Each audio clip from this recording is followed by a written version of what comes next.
Okay, and the story goes like this. ದೇವರೇ, ಒಂದು ಊರಿತ್ತು, ಒಂದು ದೊಡ್ಡದಾದ ಊರು, ಟೌನು.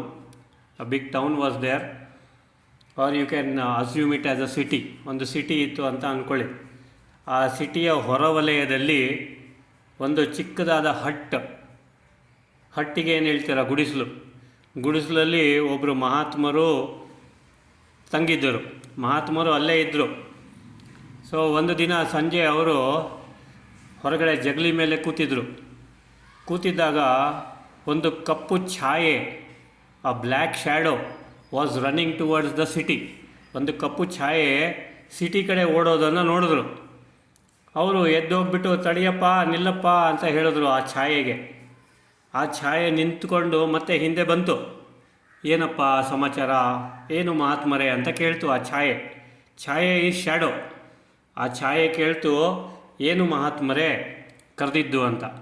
ಅದಕ್ಕೆ ಆ ಮಹಾತ್ಮರು ಕೇಳಿದ್ರು, ಎಲ್ಲಿಗೆ ಧಾವಿಸುತ್ತಿದ್ದೀರಾ, ಎಲ್ಲಿಗೆ ಓಡ್ತಾ ಇದ್ದೀರಾ, ಎಲ್ಲಿಗೆ ಹೋಗ್ತಾ ಇದ್ದೀರಾ ಅರ್ಜೆಂಟಾಗಿ ಅಂತ.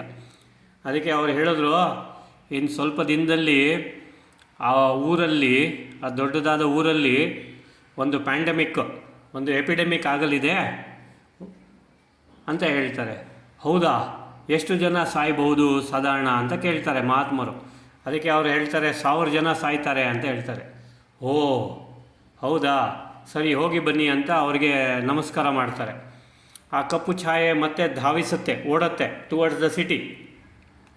1 ವಾರ ಆಗುತ್ತೆ, 2 ವಾರ ಆಗುತ್ತೆ, 3 ವಾರ ಆಗುತ್ತೆ, 4 ವಾರ ಆಗುತ್ತೆ, 1 ತಿಂಗಳು ಆಗಿಬಿಡುತ್ತೆ. 1 ತಿಂಗಳಾದಮೇಲೆ ಈ ಮಹಾತ್ಮರಿಗೆ ಸುದ್ದಿ ಬರುತ್ತೆ, 50,000 ಜನ ಸತ್ತರು ಅಂತ. ಎಷ್ಟು ಸಾವಿರ ಜನ? 50,000 ಜನ ಸತ್ತಿದ್ದಾರೆ. ಒಂದು ಪ್ಯಾಂಡಮಿಕ್ ಥರ, ಒಂದು ಎಪಿಡೆಮಿಕ್ ಥರ ಆಯಿತು, 50,000 ಜನ ಸತ್ತರು ಅಂತ. ಇವರಿಗೆ ಬೇಜಾರಾಗತ್ತೆ ಮಹಾತ್ಮರಿಗೆ. ಏನಪ್ಪ ಇದು, ಮನುಷ್ಯರು ಸುಳ್ಳು ಹೇಳೋದನ್ನು ಕೇಳಿದ್ದೀನಿ. ಈ ಕಪ್ಪು ಛಾಯೆ ಏನಿದೆ ಅದು ಸಾವೇ ಸುಳ್ಳು ಹೇಳೋದಕ್ಕೆ ಹೇಗೆ ಸಾಧ್ಯ? ಸಾವು ಅನ್ನೋದು ಸತ್ಯ, ಸಾವು ಸತ್ಯವನ್ನೇ ನುಡಿಯುತ್ತೆ, ಸಾವು ಯಾವತ್ತೂ ಸುಳ್ಳನ್ನು ನುಡಿಯುವುದಿಲ್ಲ. ಆದರೆ ಈ ಒಂದು ಕಪ್ಪು ಛಾಯೆ ಸಾವು ಯಾಕೆ ಸುಳ್ಳನ್ನು ಹೇಳ್ತು ತಮ್ಮ ಹತ್ರ ಅಂತ ಯೋಚನೆ ಮಾಡ್ತಾ ಹಾಗೆ ಒಂದು ದಿವಸ ಹೊರಗಡೆ ಕೂತಿದ್ದಾಗ ಆ ಕಪ್ಪು ಛಾಯೆ ಮತ್ತೆ ಬರ್ತಾ ಇರುತ್ತೆ ವಾಪಸ್ಸು. ಅವರು ಬಂದಾಗ ಇವರು ತಡಿ ಅಂತ ನಿಲ್ಲಿಸ್ತಾರೆ. ಈ ಮಹಾತ್ಮರು ನಿಲ್ಲಿಸ್ಬಿಟ್ಟು, ಏನು ಸ್ವಾಮಿ, ಮನುಷ್ಯರೇ ಸುಳ್ಳು ಹೇಳ್ತಾರೆ ಅಂದ್ಕೊಂಡಿದ್ದೆ, ನೀವು ಸಾವು ಅಂದರೆ ಸತ್ಯವನ್ನೇ ನುಡಿತೀರಾ ಅಂತ ಅಂದ್ಕೊಂಡೆ, ನೀವು ನೋಡಿದ್ರೆ ಸುಳ್ಳನ್ನು ಹೇಳಿದ್ದೀರಲ್ಲ ಅಂತ ಹೇಳಿದೆ.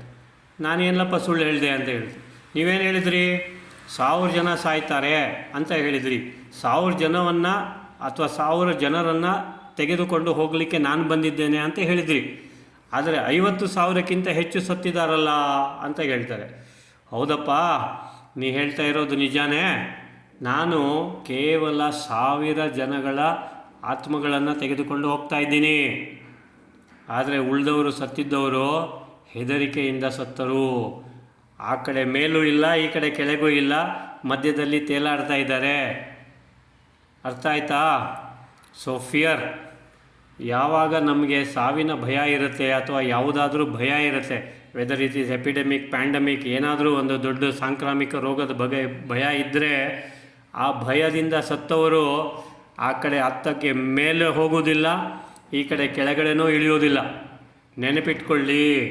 ಸೊ ಸಾವಿನ ಬಗ್ಗೆ ಆಗಲಿ, ಯಾವುದೇ ಎಪಿಡೆಮಿಕ್ ಬಗ್ಗೆ ಆಗಲಿ, ಯಾವುದೇ ಪ್ಯಾಂಡಮಿಕ್ ಬಗ್ಗೆ ಆಗಲಿ ಹೆದರಬೇಡಿ. Don't fear till fear comes in front of you and stands.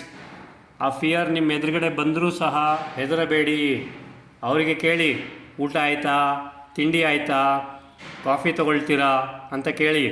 ಆಮೇಲೆ ಏನಪ್ಪ ನಿನ್ನ ಟೈಮ್ ಬಂದಿದೆ ಅಂತ ಹೇಳಿದರೆ, ಸರಿಯಪ್ಪ ನಾನು ನಿನ್ನ ಜೊತೆ ಬರ್ತೀನಿ, ಆದರೆ ಕಾಫಿ ತಿಂಡಿ ಮಾಡಿಕೊಂಡು ಹೊರಡು ಅಂತ ಅವರಿಗೆ ಏನು ಮಾಡಿ, ಹಂಬಲ್ಲಾಗಿ ರಿಕ್ವೆಸ್ಟ್ ಮಾಡಿ. ಓಕೆನಾ? ಆದರೆ ಹೆದರಿ ಸಾಯಬೇಡಿ. If you get frightened and out of fear ಸತ್ತರೆ ಆ ಕಡೆ ಸ್ವರ್ಗನೂ ಇಲ್ಲ, ಈ ಕಡೆ ನರಕನೂ ಇಲ್ಲ, ಮಧ್ಯದಲ್ಲಿ ಏನು ತ್ರಿಶಂಕು ಸ್ವರ್ಗದ ಥರ. ಸೊ ಆ ಕಡೆ ಶರೀರನೂ ಸಿಗುವುದಿಲ್ಲ ಬೇಗ, ಈ ಕಡೆ ಸಾವಿನ ಒಂದು ಲೆಕ್ಕಾಚಾರನೂ ಆಗುವುದಿಲ್ಲ. ಸೊ ಅದಕ್ಕೆ do not fear death, do not fear anything. ಯಾವುದೇ ಹೆದರಿಕೆ ಇರುವುದು ಬೇಡ ಮನಸ್ಸಿನಲ್ಲಿ. ಏನಾಗಬೇಕು ಅದು ಹಾಗೇ ಆಗುತ್ತೆ, ಅದನ್ನು ನಾವು ತಡಿಲಿಕ್ಕಾಗೋದಿಲ್ಲ. ಆದರೆ ಧೈರ್ಯದಿಂದ ಏನೇ ಇದ್ದರೂ ಸಹ ಅದನ್ನು ಫೇಸ್ ಮಾಡಿ. Okay, so this was the story. So what is the moral of the story? Do not fear. ಯಾರಿಗಾದರೂ ಹೆದರಿಕೆ ಇದೆಯಾ ಸಾವಿನ ಬಗ್ಗೆ? ಕೈ ಎತ್ತಿ. ಯಾರೂ ಕೈ ಎತ್ತಿಲ್ಲ. Very good, ಪರವಾಗಿಲ್ವೇ? ಯಾರಿಗೂ ಸಾವಿನ ಭಯವೇ ಇಲ್ಲ. Okay, yes, the fact is no one dies, that is the fact. Okay okay ದೇವರೇ. ಸೊ ಆ ಕಪ್ಪು ಛಾಯೆ ನಿಮ್ಮ ರೋಡಲ್ಲಿ ಆಗಲಿ, ನಿಮ್ಮ ಮನೆಯಲ್ಲಾಗಲಿ,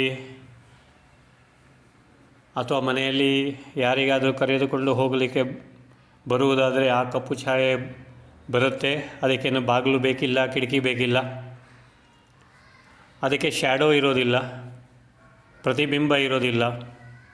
ಸೀಲಿಂಗ್ ಮೇಲೆ ಅಥವಾ ಫ್ಲೋರ್ ಮೇಲೆ ಅಥವಾ ವಾಲ್ ಮೇಲೆ ಕಪ್ಪು ಛಾಯೆಯನ್ನು ಸ್ಪಷ್ಟವಾಗಿ ನೋಡಬಹುದು. ಅದಕ್ಕೆ ನಿಮ್ಮ ಮೆಡಿಟೇಷನ್ ಲೆವೆಲ್ ಹೈ ಇರಬೇಕು, ನಿಮಗೂ ಧೈರ್ಯ ಇರಬೇಕು. ಅವರಿಗೂ ಸಹ ಪ್ರಣಾಮ ಮಾಡಿ, ನಮಸ್ಕಾರ ಮಾಡಿ. ಯಾರನ್ನು ಕರೆದುಕೊಂಡು ಹೋಗಲಿಕ್ಕೆ ಬಂದಿದ್ದೀರೋ ಸಾವಕಾಶವಾಗಿ, ಸಾವಧಾನವಾಗಿ ಅವರನ್ನು ಯಾವುದೇ ನೋವು ಕಾವು ಇಲ್ಲದೆ ಕರೆದುಕೊಂಡು ಹೋಗುವಂತ ಅವರಿಗೆ ರಿಕ್ವೆಸ್ಟ್ ಮಾಡ್ಬೋದು. ಸೊ ವಿಧಿ, ಫೇಟ್ ಅದನ್ನು ತಡಿಲಿಕ್ಕಾಗೋದಿಲ್ಲ. ಎಲ್ಲರೂ ಒಂದಲ್ಲ ಒಂದಿನ ಶರೀರ ಬಿಡಲೇಬೇಕು. ಸೊ ಆದರೆ ಯಾವುದೇ ನೋವು, ಯಾವುದೇ ಕಾವು, ಯಾವುದೇ ಪೇಯ್ನು ಇಲ್ಲದೆ ಕರೆದುಕೊಂಡು ಹೋಗು ಅಥವಾ ಯಾವುದೇ ಒಂದು ತೊಂದರೆ ಇಲ್ಲದಂತಹ ಒಂದು ಪರಿಸ್ಥಿತಿಯಲ್ಲಿ ನಮ್ಮನ್ನು ಸಾಗಿಸುವಂಥ ರಿಕ್ವೆಸ್ಟ್ ಮಾಡ್ಬೋದು. ಓಕೆ, ಯು ಹ್ಯಾವ್ ಟು ಏನಂತಾರೆ ಅದಕ್ಕೆ, ಸಾವು ಎದುರುಗಡೆ ಬಂದರೆ ಮುಖವನ್ನು ಶಾಂತವಾಗಿ ಇಟ್ಕೊಳ್ಳಿ, ತಲೆಯನ್ನು ತಗ್ಗಿಸಿ ನಿಂತ್ಕೊಳ್ಳಿ ಅಥವಾ ಕೂತ್ಕೊಳ್ಳಿ ಅಥವಾ ಮಲ್ಕೊಳ್ಳಿ. ಆ ಸಾವು ಏನು ಮಾಡುತ್ತೆ ಅದನ್ನು ಮಾಡಿಸ್ಕೊಂಬಿಡಿ. ಸಾವು ಬಂದಿರೋದು ಆತ್ಮವನ್ನು ಈ ಶರೀರದಿಂದ ಬೇರ್ಪಡಿಸಲಿಕ್ಕೆ. ಸೊ ಮುಖ ಶಾಂತವಾಗಿರಬೇಕು. ಮುಖ ಎಂದಿಗೂ ಸಹ ಹೆದರಿದಂಗೆ ಇರಬಾರದು. ಸೊ ಇನ್ಮೇಲೆ ಪ್ರಾಕ್ಟೀಸ್ ಮಾಡಬೇಕು ನೀವೆಲ್ಲ. ಮಲ್ಕೊಳ್ಳೋ ಮುಂಚೆ, ರಾತ್ರಿ ಮಲಗುವ ಮುಂಚೆ ಮುಖವನ್ನು ಶಾಂತವಾಗಿ ಇಟ್ಕೊಳ್ಳಿ, ಮನಸ್ಸನ್ನು ಶಾಂತ ರೀತಿಯಲ್ಲಿ ಇಟ್ಕೊಳ್ಳಿ. ಸೊ ಆ ಒಂದು ಶಾಂತವಾದ ಸ್ಥಿತಿಯಲ್ಲಿ ಮನಸ್ಸಿನಲ್ಲಿ ಯಾವುದೇ ವಿಚಾರ ಇಲ್ಲದೆ, ಯಾವುದೇ ವರಿ ಇಲ್ಲದೆ, ಯಾರ ನೆನಪು ಮಾಡದೆ, ಮಾಡಿದರೆ ಕೇವಲ ಭಗವಂತನ ನೆನಪನ್ನು ಮಾಡುತ್ತಾ ಹಾಗೇ ಮಲ್ಕೊಳ್ಳಿ. ಒಳ್ಳೆ ನಿದ್ದೆ ಬರುತ್ತೆ, ಒಳ್ಳೆ ಕನಸುಗಳು ಬರುತ್ತೆ ರಾತ್ರಿ ನಿದ್ದೆ ಮಾಡುವಾಗ. ಸೊ ಯಾಕೆ ರಾತ್ರಿ ನಿದ್ದೆ ಮಾಡುವಾಗ ಇದನ್ನು ಪ್ರಾಕ್ಟೀಸ್ ಮಾಡಿ ಅಂತಂದರೆ, ನೀವು ನೋಡಿ ಮಲ್ಕೊಳ್ತಾ unconsciously you get into or you slip into sleep. You will slip into sleep automatically. ಶಾಂತವಾಗಿದ್ದಷ್ಟು, ಮನಸ್ಸನ್ನು ಪ್ರಫುಲ್ಲವಾಗಿ, ಮನಸ್ಸನ್ನು ಸೈಲೆಂಟಾಗಿ ಇಟ್ಕೊಂಡಿದ್ದಷ್ಟು ಬೇಗ ನಿದ್ದೆ ಬರುತ್ತೆ. ಸೊ ನಿದ್ದೆ ತಾನಾಗಿಯೇ ಬರುತ್ತೆ, ನೆನಪಿಟ್ಕೊಳ್ಳಿ, ನಿದ್ದೆ ತಾನಾಗಿಯೇ ಬರುತ್ತೆ. ಹಾಗೆ ಸಾವು ಸಹ ತಾನಾಗಿಯೇ ಬರುತ್ತೆ, ನೀವು ಬಾಬಾ ಅಂದರೆ ಬರೋದಿಲ್ಲ ಅದು. ಸೊ ಅದಕ್ಕೆ ಶಾಂತವಾದ ಮುಖ ಇಟ್ಕೊಳ್ಳಿ, ಶಾಂತವಾದ ಶರೀರವನ್ನು ರಿಲ್ಯಾಕ್ಸ್ ಮಾಡ್ಕೊಳ್ಳಿ. ಆಫ್ಕೋರ್ಸ್ ನೀವು ರಿಲ್ಯಾಕ್ಸ್ ಮಾಡಿದ್ರೇ ನಿದ್ದೆ ಬರುತ್ತೆ. ಓಕೆ, ಸೊ ರಿಲ್ಯಾಕ್ಸ್ ಸ್ಟೇಟಲ್ಲಿ ಮೈಂಡನ್ನು ರಿಲ್ಯಾಕ್ಸ್ಡ್ ಇಟ್ಕೊಂಡು ಮನಸ್ಸನ್ನು ಶಾಂತವಾಗಿ, ಯಾವುದೇ ಥರದ ಒಂದು ಗೊಂದಲ ಇಲ್ಲದೆ, ಯಾವುದೇ ಥರದ ಯೋಚನೆ ಇಲ್ಲದೆ, ಯಾವುದೇ ಥರದ ವರಿ ಇಲ್ಲದೆ ಶಾಂತವಾಗಿ ಮಲಗಿಕೊಳ್ಳುವುದನ್ನು ಇವತ್ತಿಂದ ಪ್ರಾಕ್ಟೀಸ್ ಮಾಡ್ಕೊಳ್ಳಿ. ಓಕೆ, ಸೊ ಯಾವಾಗ ನೀವು ಶಾಂತವಾಗಿ ಮಲಗುವುದನ್ನು ಪ್ರಾಕ್ಟೀಸ್ ಮಾಡ್ಕೊಳ್ತೀರಾ, ಆಟೋಮ್ಯಾಟಿಕ್ಕಾಗಿ ಸಾವು ಬಂದಾಗಲೂ ಸಹ ಮುಖ ಶಾಂತವಾಗಿರುತ್ತೆ, ಮನಸ್ಸು ಪ್ರಫುಲ್ಲವಾಗಿರುತ್ತೆ, ಆ್ಯಂಡ್ ನಿರಾಯಾಸವಾಗಿ ಸೈಲೆನ್ಸಲ್ಲಿರುತ್ತೆ. ಆ ಭಗವಂತನನ್ನು ನೆನಪು ಮಾಡುತ್ತಾ ಸಾಕ್ಷಾತ್ ಭಗವಂತನೇ ಬರ್ತಾನೆ.